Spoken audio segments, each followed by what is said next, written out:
आज उसका भी एक धारा नेगेटिव आया है या इस विषय में, इस पर आप क्या कहना चाहेंगे? तो मैं यही कहना चाहूंगा कि जो शुरुआत से जब से लोकसभा है श्री वीरेंद्र प्रताप सिंह जी, इन्होंने ये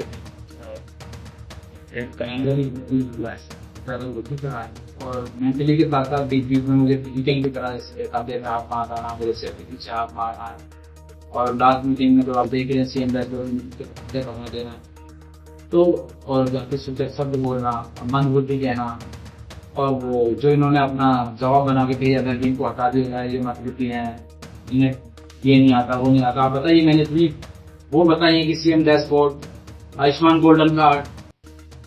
संचारी रोग में प्रथम आ रहा। मेरा तो अगर कहीं ना कहीं ये सवाल आता है, अगर आप बात की तो आज इतनी बड़ी काबिलियत की कोशिश करा तो मन बुद्धि कर वो आज सरकार इतनी बड़ी कोशिश। मैं आपको बताना चाहूंगा कि मैं अभी गया हूँ और कुछ सरकारी कॉलेज से हूँ, बुद्धवान से नहीं, और दूसरी बात सरकारी कॉलेज से करके आया हूँ, और मैं एमबीबीएस के बाद ही मैं अनेस्थेटिस्ट, मैं क्रिटिकल केयर स्पेशलिस्ट भी। बड़ी सबसे बड़ा सवाल है सर, आपको मन बुद्धि कहा जाए तो अगर जिस तरीके जो कार्रवाइयों का दौर चला इसमें कहीं ना कहीं नुकसान आपके पद का हुआ, तो इस पर लेकर आप कहाँ तक जाओगे? पद के देखिए हाँ, नुकसान तो हुआ है, और मुझे मानसिक और फिजिकल और मुझे सामाजिक प्रताड़ना भी मिली है कि दूसरों बार बार जो जाकर सूचक के साथ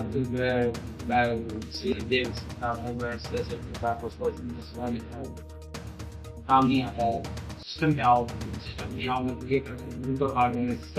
ये जो मैं सब बोल रहा हूँ कि आप पूछ के देखिए ना कि आपने कैसे सिस्टम क्या बोल रहा हूँ, बेसिकली ये बनी चला जाता है, बेसिकली बनी चला जाता है। आप समझ रहे हैं कि मैं बिग फिक्स रूम में नहीं किया था, तो वो था कि सिस्टम में आइए, और जब तक सिस्टम में नहीं आओगे तो थोड़ी नहीं पड़ेगा। शुरुआत में इन्होंने ट्रांसफर कराया, ट्रांसफर के लिए इन्होंने जो 15 अप्रैल को लिखा है, 15 अप्रैल को ट्रांसफर के लिए अच्छा, आपने अभी विश्वास कीजिए और स्रोत पर जो आपने आपके ही कार्रवाई पर कार्रवाई, तो वो का इस मामले में क्या है?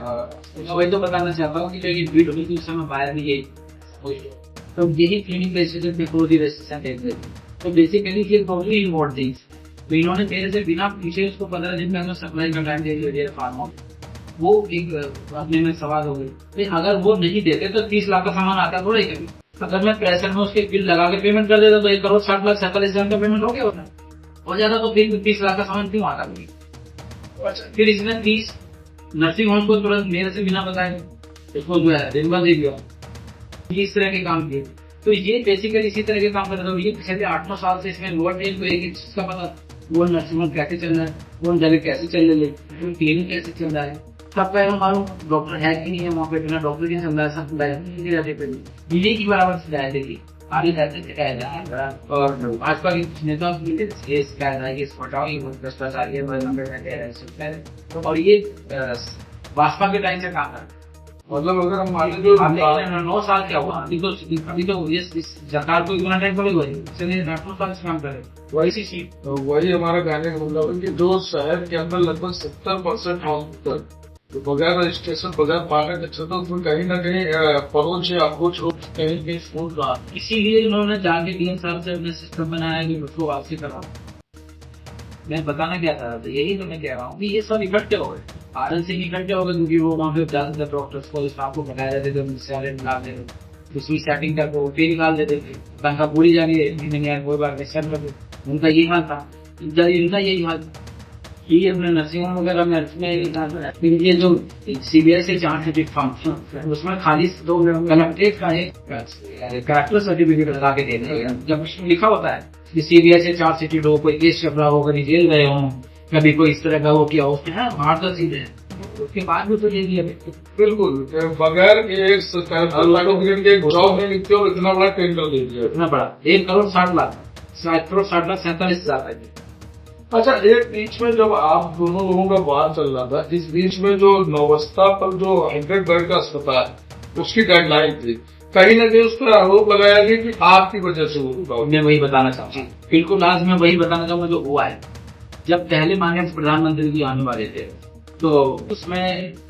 आने से पहले 23 नवंबर का प्रोग्राम कैंसिल हुआ, उससे एक दिन पहले जूम पे मीटिंग हो रही थी जहाँ पे मुख्य सचिव दे रही थी। तो उसमें डीएम साहब ने कहा था कि हम ये चीज जो है लोकार्पण पर लगाएंगे। मैं भी वहाँ बैठा हुआ था, तो ये कमिश्नर साहब की नहीं, पर मैंने सुना मैं ही चलाया। जल्दी में वहां से निकला, तो मैं बस गाड़ी में बैठा ही है, तो वहां से प्रमुख सचिव से का बोला है कि कहीं सामने पूछाए हमें बैठे। मैंने सीधे सवाल करने से नहीं हुआ था,